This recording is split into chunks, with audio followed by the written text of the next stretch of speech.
2-3 bulan gaji. Yang terbaik 6 bulan gaji. Cuma kena tahu tabungan emas memerlukan masa untuk dapat keuntungan 2 tahun ke atas. Tak boleh beli hari ini esok nak jual. Tak boleh beli hari ini bulan depan tak nak jual. Tak boleh. Ianya memerlukan masa 2 tahun ke atas baru kita dapat keuntungan. Sebab tu penting sangat-sangat. Sebelum kita nak mula buat simpanan emas, kita kena ada juga simpanan dalam bentuk tunai. 2-3 bulan gaji. Yang terbaik 6 bulan gaji.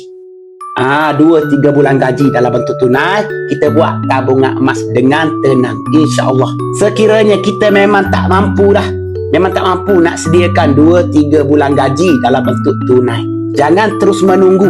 Jangan terus menunggu. Kita bermula serendah 100, kita bermula serendah 1 gram. Kita bermula juga. Bagi peluang pada diri belajar.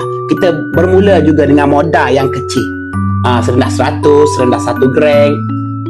Dana kecemasan 2-3 bulan gaji tetap kena sediakan juga dalam bentuk tunai. Itu untuk kita menjadi penyimpan emas yang betul.